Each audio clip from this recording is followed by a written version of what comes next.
o estimados amigos de la historia contemporánea en imagen y sonido. Como ya muestra el título de mi canal, en realidad no me ocupo públicamente de los acontecimientos diarios en la política. Por lo tanto, no he comentado ni el cambiado panorama de partidos en Alemania, ni el resultado de las últimas elecciones federales. Pero hay eventos que afectarán la historia en algún momento, por lo que hoy he reunido el coraje para hablar sobre el tema que está en boca de todos en este momento, la, casi se podría decir, inefable aparición de dos presidentes frente a la cámara de prensa en vivo. Lo que me molestó al principio de todo este asunto fue que 30 segundos después de que la conferencia de prensa, entre comillas, había terminado, las mismas personas, siempre las mismas, ya tenían una respuesta para todo en todos los canales. Si me hubieras preguntado, dame un análisis, habría dicho muy sinceramente, déjame digerir esto primero. Lo que acabo de experimentar, nunca lo había vivido en toda mi vida. Como ávido televidente, tengo que asimilarlo primero. Quizás necesito dormir una noche para poder decir algo sobre el propósito de todo el asunto, desde ambos lados. Y hasta el día de hoy no está entendido algo que siempre aparece cada vez más en la prensa, que el presidente Trump dejó que el presidente Zelensky se metiera en problemas a propósito, porque no estaba interesado en el trato. No entiendo esto porque si el supuesto trato hubiera funcionado ese día, en poco tiempo habrían estado en Ucrania empresas navieras e ingenieros estadounidenses, que en mi opinión son más valiosos, si conoces la historia estadounidense, que unos pocos miles de hombres de tropas de vigilancia, que de todos modos no tendrían ninguna oportunidad si las cosas se pusieran en marcha. Porque en mi opinión, a muchos políticos, periodistas y supuestos entendidos en política les falta de nuevo la perspectiva histórica. Hubo 2 guerras mundiales en las que intervino América, y seguramente no fue para salvar al mundo de los perros malvados en la Primera Guerra Mundial, sino para salvar sus miles de millones que los bancos habían dado en cantidades prácticamente ilimitadas a los franceses y los ingleses. Y cuando se perfilaba que los alemanes ganarían o que se llegaría a un acuerdo de paz, los estadounidenses se habrían quedado sentados en su montaña de deudas. Y por eso simplemente tuvieron que hacer algo al respecto. Y para simplificar, en la Segunda Guerra Mundial, con la entrada tardía de los estadounidenses en Europa, tampoco fue diferente. Por supuesto, no querían dejarle el resto a Stalin, solo como nota al margen. Pero ahora al tema. Apenas el vicepresidente Vance y el presidente Trump habían publicado sus ruidosas reflexiones, considerando si tiene sentido seguir protegiendo a los europeos, quienes a sus ojos son ingratos, especialmente en lo que respecta a la protección nuclear. Después de todo, unos pocos miles de soldados, 30,000 soldados estadounidenses, no marcan una gran diferencia. Y de inmediato, el señor Merz tuvo que sacar de nuevo el viejo tema que ya se ha discutido docenas de veces en Europa, de recurrir al paraguas de protección nuclear de los 500 ingleses y los 430, o cuantos sean, armas nucleares de los franceses. Siempre había pensado que como socios de la OTAN y como buenos amigos, como siempre se ha hecho con Inglaterra y Francia, ellos defenderían automáticamente a Alemania. Pero, una vez más, me tomé el tiempo para revisar el artículo 5 del Tratado de la OTAN. Este especifica quién debe proporcionar qué y en qué medida en tiempo de guerra. Por favor, vea por usted mismo. Aquellas que son atacadas brindan asistencia, cada una de ellas inmediatamente por sí misma, y en colaboración con las otras partes, toma las medidas, incluyendo el uso de la fuerza armada. Atención, que considera necesarias para restaurar y mantener la seguridad del área del Atlántico Norte. Esto puede tener como posible consecuencia, pero también puede significar que si, por ejemplo, en Francia no debería estar en el poder un gobierno de Frente Popular por primera vez, que llega a la conclusión, en caso de un ataque, por ejemplo, también en Alemania desde el este, para establecer un lugar de rescate de campo en Estrasburgo, para curar allí a los soldados alemanes heridos. Este es un caso extremo, pero de acuerdo con el artículo 5 del Tratado de la OTAN, no es imposible. Si puedo expresar mi opinión personal ahora, creo que si realmente se establece un escudo nuclear para Alemania en el contexto de las armas nucleares británicas y francesas, nada cambiará como antes. Alemania tiene el menor derecho a tener voz, pero ahora puede salar la Forstel-Frapp, que también se ha llamado Forstel-Attrap, que ha envejecido bastante, con miles de millones y miles de millones. Y si Alemania pidiera a gritos más derecho a tener voz, te lo prometo, los viejos argumentos volverían a la mesa muy rápidamente, los que todos ustedes conocen cuando se trata del poder del ejército alemán en Europa. No hay que olvidar, desde el principio se redujo a 500.000 soldados por el deseo urgente de Francia, y ni siquiera más. Uno podría preguntarse, ¿por qué el ejército alemán no tiene sus propias armas nucleares? Bueno, existe el Tratado de No Proliferación Nuclear, que Alemania ha firmado en el año 60, ratificado a principios de los 70.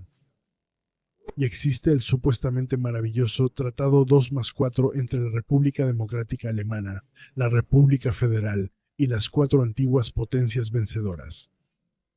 También se establece explícitamente allí que la Alemania reunificada renuncia a las armas nucleares. No solo renuncia a las armas nucleares, sino también a las biológicas y químicas. Lo cual para mí está completamente bien, pero todo en la vida debe ser considerado de tal manera que también se puedan modificar cosas. Se puede abandonar el Tratado de No Proliferación de Armas Nucleares, pero simplemente mire la composición del Bundestag y tendrá la respuesta de cómo resultará eso.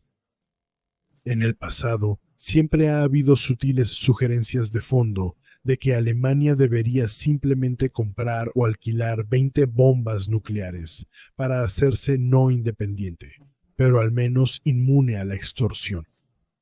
Eso es también algo que puede prevenir una guerra. Lamentablemente, se ha escuchado muy poco de los oficiales profesionales de rango general convocados durante décadas. Pero lo que verás ahora te sorprenderá, porque la propuesta de equipar a la Bundeswehr con sus propias armas nucleares no es infundada.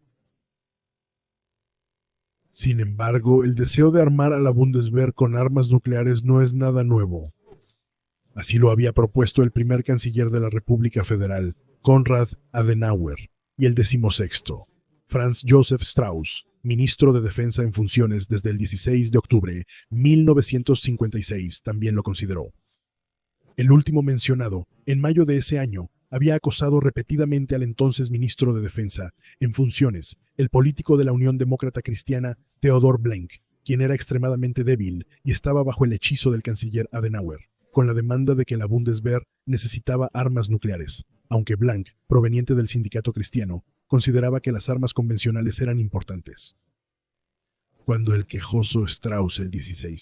siempre quejoso Strauß se convirtió en ministro de Defensa el 16 de octubre de 1956, quería compensar la falta de soldados en los años de construcción de la Bundeswehr frente al poderoso Pacto de Varsovia, con un arma nuclear desarrollada por los Estados Unidos en los años 50, con el sistema Davy Crockett 1000 Il-28 o 1000 Il-29, nombrado así por un héroe popular americano. Era un cañón de ánima lisa táctico, nuclear y sin retroceso para disparar el proyectil M388, equipado con una cabeza nuclear. con una potencia explosiva seleccionable equivalente a 10 o 20 toneladas de trinitrotolueno y disparada desde un cañón. El alcance era entre 2 y 4 kilómetros.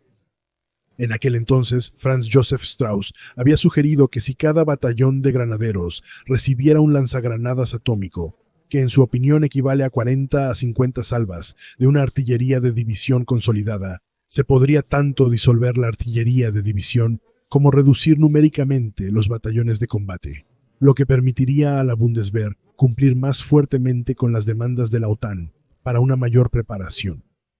Sin embargo, ni el presidente francés Charles de Gaulle ni el presidente estadounidense Ike Eisenhower habían considerado siquiera mínimamente compartir su control sobre las armas de destrucción definitivas con los alemanes tan poco tiempo después de la guerra.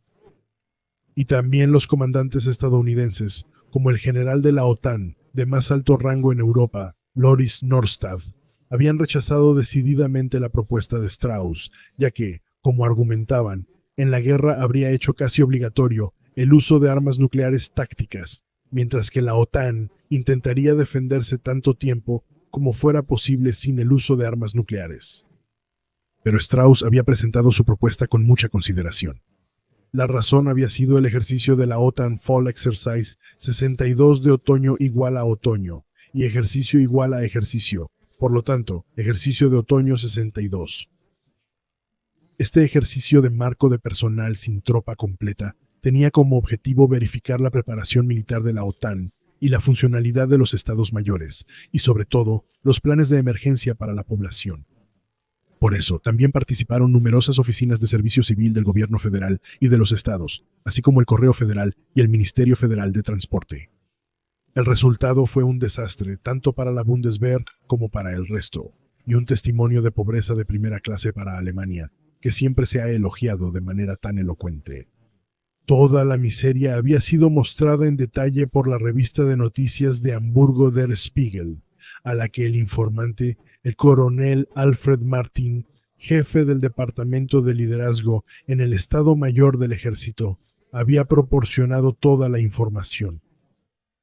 Este artículo de Spiegel, con el alarmante título «Condicionado para la defensa», llevó a la llamada «Affaire Spiegel» y a la renuncia de Strauss, mientras que el coronel Martin estaba en Ainz. Fue despedido con honores y una pensión completa en abril de 1969.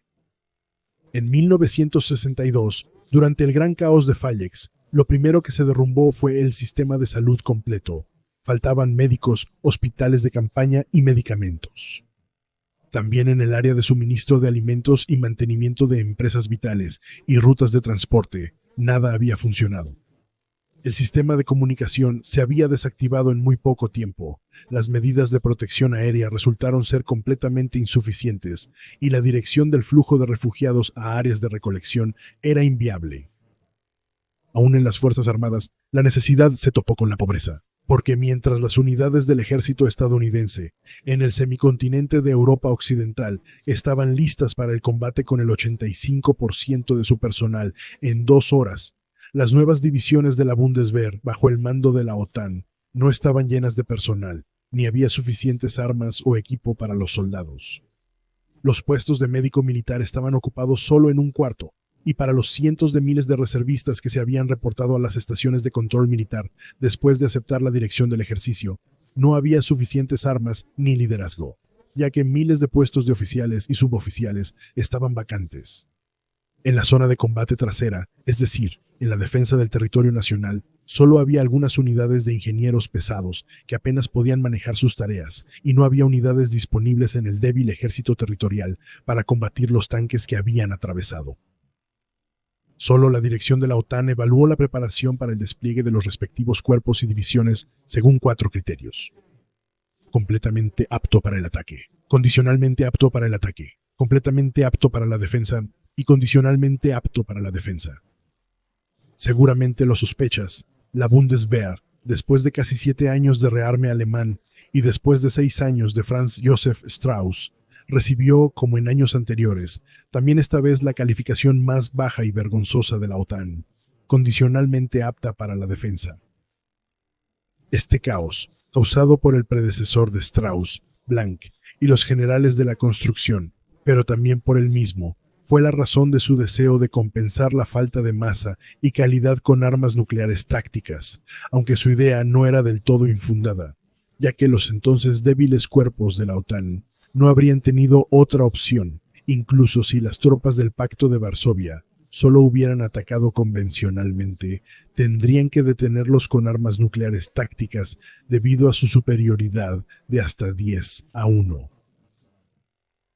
Ya en 1952, la República Federal fue admitida solo 3 años después.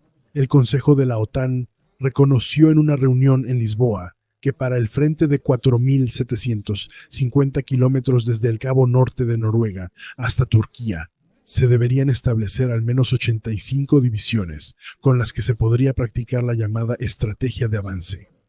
Debería significar estas 85 divisiones más reservas detienen un ataque soviético contra Europa Occidental y liberan, cito, a los pueblos de Europa Oriental y la Unión Soviética mediante una operación de seguimiento.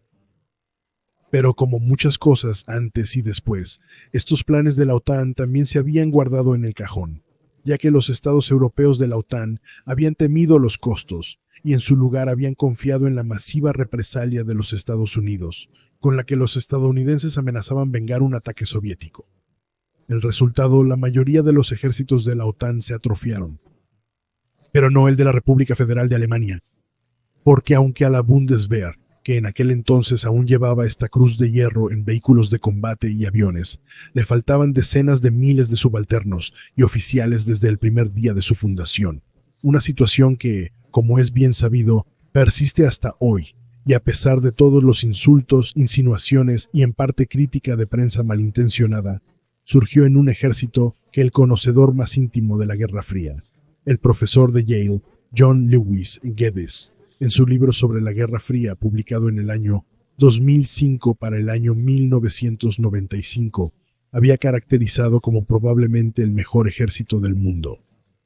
Y este ejército, señor Lindner, por favor preste atención ahora, ya ha tenido lo que se describe como participación nuclear desde 1957. En ese año, el gobierno de la República Federal de Alemania supo por primera vez de los estadounidenses que se habían almacenado armas nucleares en territorio de Alemania Occidental. El mapa muestra la situación actual en Europa. Como resultado, el canciller federal Adenauer impuso la participación nuclear de la República Federal, utilizando sistemas de armas de la Bundeswehr en caso de un ataque por el Pacto de Varsovia.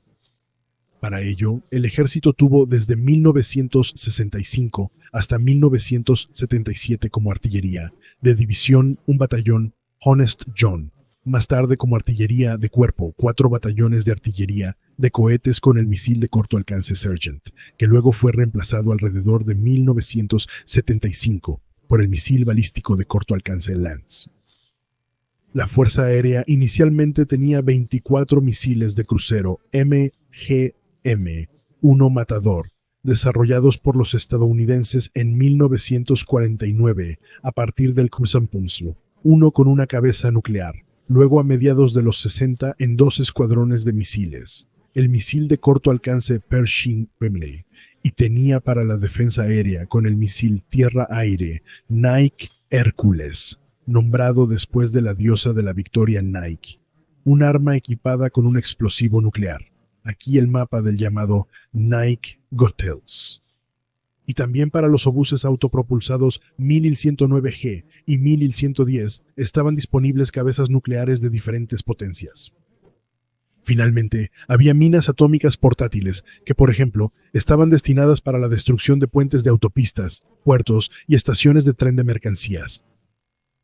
A principios de los años 60, la administración del presidente estadounidense Eisenhower había introducido una variante de armamento interesante.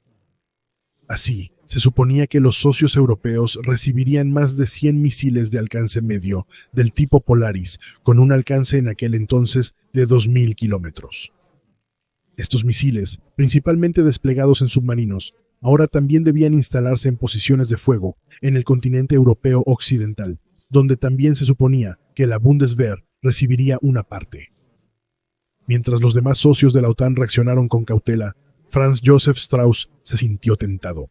Veía a la Bundeswehr como un socio directo del poder nuclear estadounidense, lo que significaría un paso más hacia la soberanía nuclear, pero también para quitarle a la Force de Frappe francesa su posible potencial de chantaje. Pero las cosas deberían ser diferentes, porque un grupo de oficiales de la OTAN en el cuartel general que aún estaba en París, incluyendo oficiales alemanes, habían expresado sus preocupaciones de tal manera, citando, que el fuego defensivo nuclear de la OTAN sobre el agresor soviético, que también llevaba armas nucleares tácticas, automáticamente pondría en movimiento la llamada espiral nuclear. Bajo el lema, quien pierde en el combate nuclear, simplemente recurre al siguiente calibre más grueso.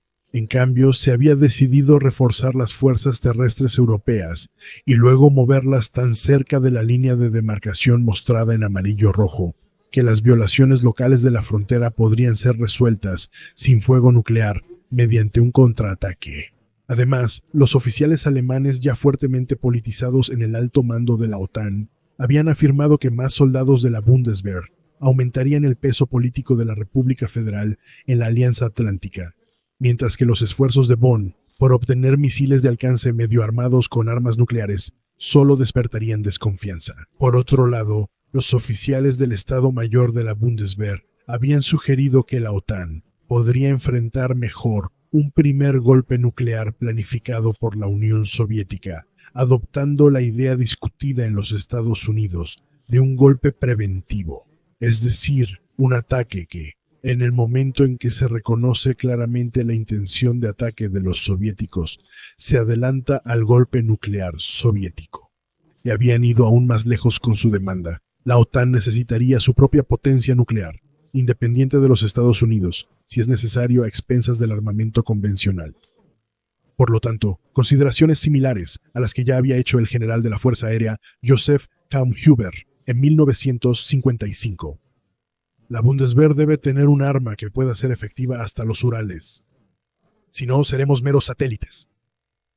Strauss, quien desde el principio había rechazado los despliegues de grandes unidades cerca de la línea de demarcación acordados en el cuartel general de la OTAN como suficientes para la disuasión, sospechaba que los estadounidenses, para preservar su país de las armas nucleares estratégicas soviéticas, dudarían demasiado en el uso de armas nucleares en caso de estallido de la guerra.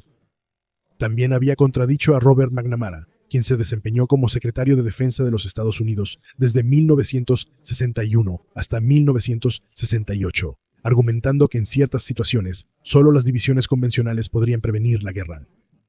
Strauss encontró esta evaluación discutible, especialmente, como él dijo, Europa Occidental no podría ser defendida por las 30 divisiones existentes, sino por al menos 60 a 100 divisiones, las cuales, sin embargo, no podrían permitirse. Además, había contradicho la opinión estadounidense de que incluso la más pequeña arma nuclear en el frente de defensa occidental en la cortina de hierro podría desencadenar la Tercera Guerra Mundial, y lamentaba no poder actuar como de Gaulle, quien, citando, simplemente ignoraba las ideas estadounidenses en la práctica.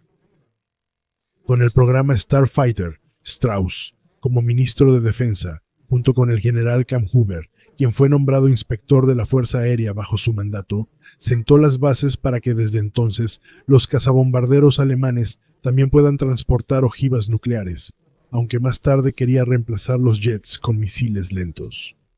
Para Strauss, a la derecha en la imagen, teniente en la Heeresflagge durante la Segunda Guerra Mundial y también desplegado en el frente oriental, la bomba atómica era principalmente un arma política, con la que se podía aumentar el miedo de la población de un Estado agresor y así influir en ella.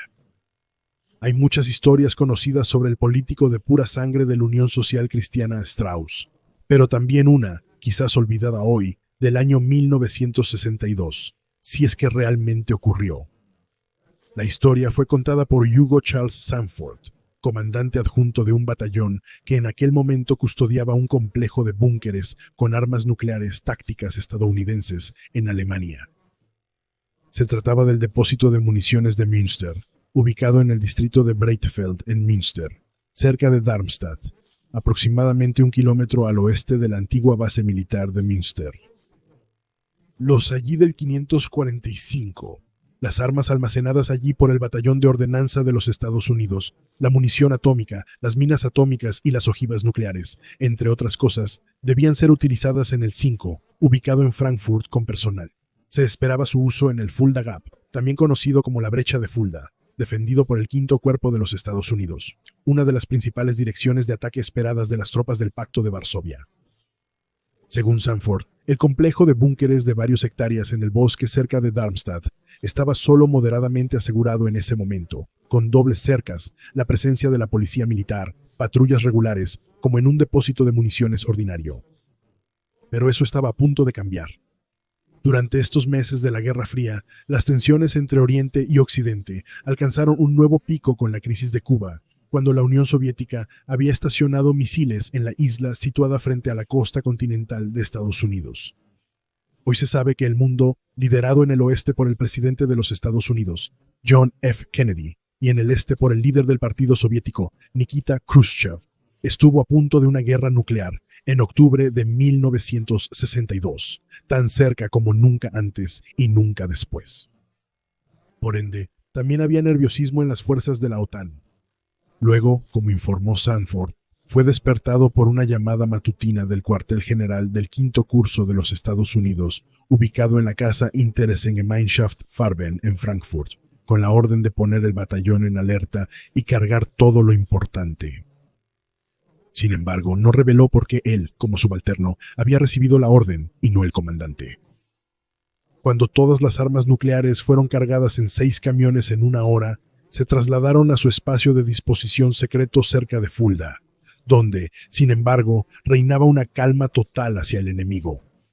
Lo único inusual fueron la compañía de policía militar, que ahora se les había asignado, y las pesadas M50, ubicadas en todas partes. Supuestamente, cuando preguntó sobre el propósito de la alarma, Sanford recibió la respuesta de que había una situación de amenaza seria.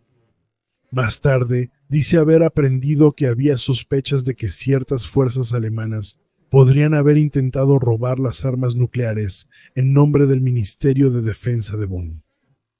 De todos modos, después de 2 semanas de inactividad, el batallón había regresado a su antiguo depósito en Darmstadt, que según Sanford, ahora había cambiado completamente.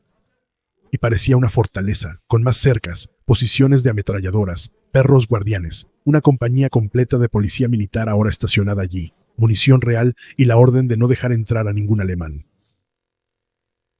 Hasta ahora, todo esto suena como las exageraciones de un viejo oficial que ha convertido un supuesto ejercicio de despliegue intenso hecho por el ejército en una gran historia de bandidos, especialmente porque no hay pruebas de que todo esto haya sucedido de esa manera. Pero hay una nota de Henry Kissinger. De hecho, 1 año antes, en 1961, se había reunido para una conversación con Strauss, y justo después escribió una carta urgente a la administración Kennedy, a la que estaba asesorando en ese momento. Insistió Kissinger, los estadounidenses deberían asegurar sus armas nucleares en la República Federal, de tal manera que fuera físicamente imposible tomarlas o usarlas sin nuestro consentimiento. Porque en una situación de crisis se podría confiar en que Strauss simplemente tomaría estas armas si consideraba que era necesario para el interés de la República Federal. Si eso realmente fuera cierto, uno solo puede imaginar que el elocuente muniqués, que no rechaza un buen trago, le había comunicado tan drásticamente a Heinz Alfred Kissinger, nacido originalmente en Fürth, en Franconia, su deseo de tener unas cuantas bombas atómicas en buen bávaro, que el estadounidense, asustado, había informado a Washington por precaución. Como es bien sabido, eso no sucedió. La República Federal de Alemania siguió siendo un socio respetado y confiable con un ejército poderoso, que seguía participando en la participación nuclear, sin que en Washington hubiera ninguna preocupación al respecto. Así, algo más para recordar sobre el armamento nuclear de la Bundeswehr. Eso también lo tuvo desde el 18 de mayo de 88 hasta el 21. El político de la Unión Demócrata Cristiana, el profesor Dr. Rupert Scholz, quien se desempeñó como ministro de Defensa desde abril de 89, también lo solicitó. Sin embargo, solo 15 años después de dejar su cargo, cuando en el año 2006 abogó por poder reaccionar adecuadamente a una amenaza nuclear por parte de un Estado terrorista, en caso de emergencia, incluso con nuestras propias armas nucleares. Como se mencionó, hasta hoy solo existe la participación alemana en el potencial estadounidense. Para ello, probablemente se almacenan 20 bombas de hidrógeno estadounidenses del tipo 61, con la potencia de 80 bombas de Hiroshima, en la base aérea alemana, en el pequeño pueblo de Eifel, Buchel. Estas armas nucleares serían llevadas al objetivo en tiempo de guerra por los aviones de combate Tornado, estacionados allí, pertenecientes al Escuadrón de la Fuerza Aérea Táctica 33, la antigua unidad voladora de la Fuerza Aérea Alemana que está entrenada para ello. Hasta el año 2025, la Fuerza Aérea planea mantener al menos 46 Tornados listos para la tarea de participación nuclear. Sin embargo, todas las armas nucleares estuvieron y están bajo el control de los soldados estadounidenses. Para eso, los escuadrones de la Fuerza Aérea de los Estados Unidos son 702. El Escuadrón de Apoyo de Municiones está estacionado en la Casa de Aviación, que junto con el primer y segundo Escuadrón de Seguridad de la Fuerza Aérea de la Casa de Aviación vigilan los búnkeres. Pero en lo que respecta al debate que se ha iniciado, Alemania no necesitaría ayuda para la producción de armas nucleares, ni de los Estados Unidos, ni de Gran Bretaña, y mucho menos de Francia. Pero si la política alemana, que como es bien sabido, enterró la energía nuclear pacífica de Alemania por miedo a un terremoto ocurrido en Japón, independientemente del hecho de que hay decenas de plantas nucleares operando alrededor de Alemania, decidiera dar este paso para poner fin a la dependencia de la buena voluntad de naciones extranjeras, probablemente una cantidad incontable de personas se reunirían para manifestarse y así desalentar a cualquier científico alemán a trabajar ni un minuto en un proyecto de este tipo. ¿Y quién garantiza que en un escudo protector nuclear europeo todos los participantes estén de acuerdo y no simplemente dejen a Alemania como botín para un posible agresor? Ya una vez, específicamente antes del ataque alemán a Polonia en 1939, en Francia se usaba el dicho «mourir pour Danzig», morir por Danzig, con el resultado ampliamente conocido. No, si alguna vez hubo una oportunidad en el pasado para un armamento nuclear de la Bundeswehr, entonces esa oportunidad se ha perdido.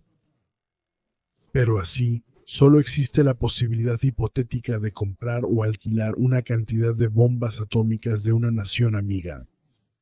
Eso sucederá el día en que Navidad y Pascua caigan en el mismo día.